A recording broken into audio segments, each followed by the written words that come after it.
Welcome back to the Loved Up Garage. This is the final update for the 8950 notchback, the cheap LX Mustang project that we've had going on for the last few months here on the channel. I've got to wash this up and get it ready to sell because I need something out here in the garage that's going to cost a lot of money, and I can't really pull it out of my savings or anything like that. So unfortunately, I've got to sell this car in order to come up with the money to do that. As you guys have heard in some of my past videos, I kind of fought a couple of different colds and stuff this year. Well, in the process of that, I've become very, I guess you would call it sensitive, or maybe like asthma. Whenever it's hot and humid out, I have a lot of issues breathing. And it's not like I've lost my breath or anything like that. It's just I've become very fatigued.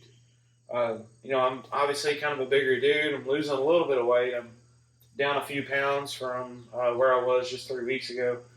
But I've still got a long way to go on that journey. But in the meantime, I need to make it more comfortable to work here in the garage also to help alleviate those breathing issues.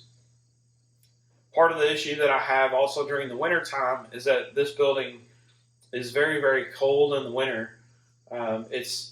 It's a pole barn. It's 30 by 50, very small amount of insulation between the outside metal and the inside of the building. So if it's cold out, it's cold in here. You guys have seen some of the videos where I've run my heaters in the background, which it's a propane and a diesel torpedo heater. So again, the gas and the exhaust and stuff from those is not going to be good for me. Another issue I found out from my insurance agent is I'm technically not supposed to run those heaters in this garage. So ever since I found that out, I'm not running them. The way my homeowner's policy is written, I cannot have an auxiliary method of heat. So your torpedo heaters, your circular kerosene heater, I'm not even allowed to do a pellet stove or a wood stove out here because they consider that auxiliary heat. That's a battle for another day. Maybe I'll shop around for a different insurance company, but in the meantime, I need a good source of heat and AC in this garage. And talking to some friends in the HVAC world, the best thing we could come up with is to put a mini split out here. So the unit that I'm going to use has 3 different heads. I'll have 3 of them mounted up. They're very quiet, so I'll be able to film content for you guys while those things are running. And they're very efficient, which means it's not going to cost me a lot of money to run them. The buy-in on those units is kind of expensive in the grand scheme of things. I've been quoted about $4,500 for the unit that I'm going to put in here, and that's with me doing 99.9% of the installation, basically everything but putting the charge to the unit. So that being said, this has to go in order to come up with the money to do the HVAC out here. And, sometimes you just got to turn loose of stuff like this. I never intended to keep this car forever. My main goal with this car was to just get it back on the road and save this car. And I feel like I've done that, and I've done a good job at it. Went through the fuel system, got everything working in the interior. The car runs, it now stops. I had to go through the brakes, which some of that you guys saw. I got really frustrated with the drum brakes and stuff, but that's done. We got the frame rail fixed, so now it's nice and solid. New master cylinder in there, so it's going to stop really good. All the brakes have been bled, and we're back on the ground. Now, this thing still needs a lot of work. The paint's not perfect. If you were a paint guy, you could go through and prep it and paint this thing and go through and do all the trim and stuff. But it runs and drives, and that was the main thing. I saved it. It's back on the road. The condition it was in, it could have easily gone either way, and it was probably going more towards that direction of being parted out and scrapped. But it's here. It's whole. It runs. It stops. It does all the things. And I feel like I've done that justice by doing that. So I've done what I could do. It's time for somebody else to pick up where I left off and take this thing to the next level and get some enjoyment out of it. So in this video, I'm going to pull it outside. I'm going to get it washed up. And then I will take you guys on a 360 tour of everything on this car, the interior, the trunk. I mean, we're going to go through it. I'm going to show you guys the condition of the car. And then at the end of the video, I'm going to tell you guys what I'm going to ask for the car. And I'll let you all tell me if you think I'm crazy or if you think it's really justified. So I'm going to get to work washing, and I'll be right back. All right, it's all cleaned up, good and washed. I had the windows up, I just rolled them down. It's about as good as it's going to get. You know, it needs clear coat, it needs paint, but it's all there, and it runs and it drives, and it's solid. Brakes do feel like they may need another bleed before they're 100% what I would call really, really good, but they're definitely much better than they were. They're just, the pedal's a little squishy, but it's not terrible. Man, I'm going to miss this one. This was a cool one. It's one of those ones that I wish I could keep and just, you know, work on here and there, replace the body panels, blow it apart, do a full restoration on it. But, you know, life gets in the way sometimes. You got to make room for other things. And, you know, when you're doing improvements and stuff like that, you got to come up with the money somehow. Starting under the hood, you guys saw me do the repair on that strut tower. Everything else under here is stock. This thing even had the recall done on the injector harness, which both of those jumpers are still there. All of the smog equipment is still here. We've got the air silencer for the air box over there. There is still a pretty decent sized hole in this passenger side strut tower. And the frame rail below it is just now starting to swell. But again, it's in good shape. Everything else under here is stock. New battery cable, new master cylinder, and then we'll move into the interior here. So real quick, looking at the bezel for the instrument cluster, it is broken, and the mounting tabs up here on the dash themselves are broken. So that will need to be repaired in order to get the instrument cluster hood to reattach to the dash. The seats are a little faded. You guys saw me work with those when I was cleaning this interior up and working on the power windows and the power door lock actuators. There's a little bit of fading here at the top of the door panel. There's some scuffs down here on the door speaker cover. Again, not perfect. It's going to need weather stripping all the way around. It's starting to come apart down here at the bottom. You guys saw me have the seat out when I was working on the floor. The console is in pretty good shape. There is one crack here. Of course, the ashtray door does not work. Going to need a sleeve for the seatbelt because it's starting to crumble and fall apart. The stereo here, the Bluetooth stereo, professionally installed by me.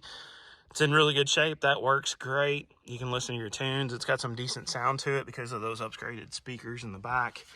One of the cool things about this car, that is a cassette adapter that has been laid on the seat at some point and faded around it. So that's one of those things that you just don't ever see. That would be cool to lay there at a car show and show the outline of it.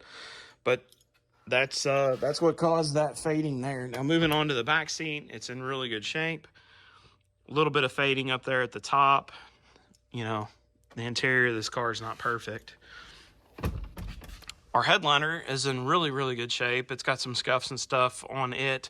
Unfortunately, the map light does not work, but the dome light does. It's just off right now because the battery's unhooked. So that covers the driver's side of the interior. We'll move into the trunk.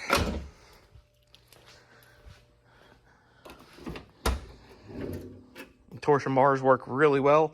So in the trunk, you guys that have restored these cars know how hard it is to find these trim panels inside the trunk. We've got both the driver and the passenger.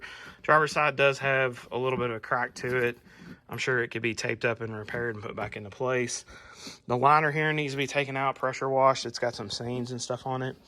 And then one of the rust spots that I didn't get a chance to address, but definitely will need to be worked on in the future.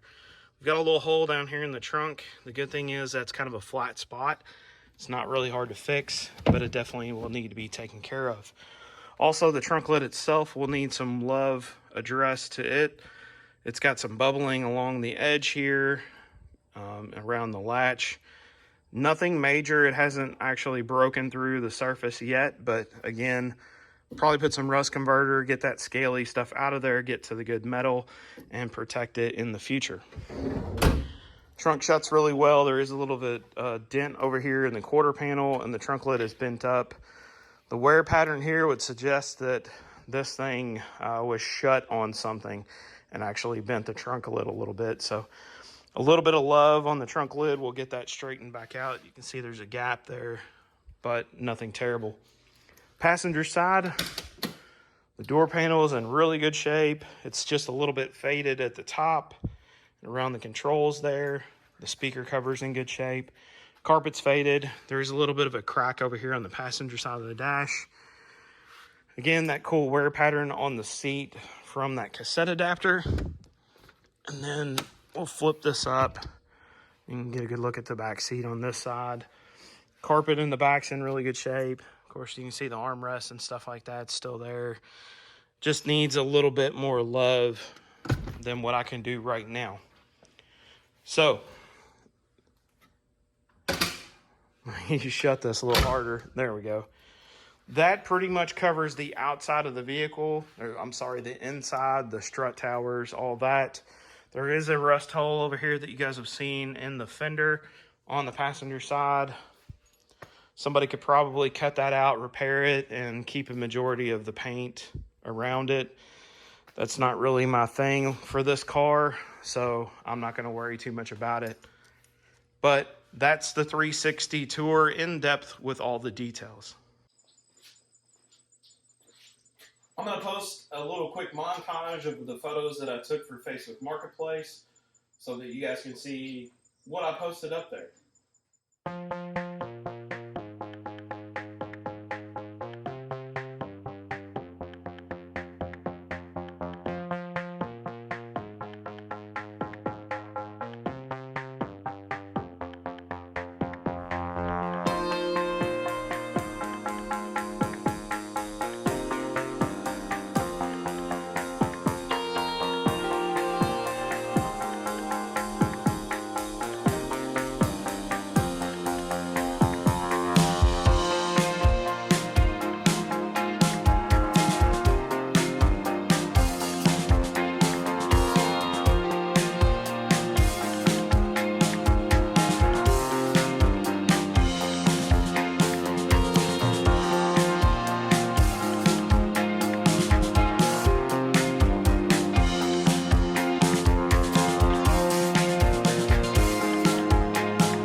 And well, I'm going to call this a win.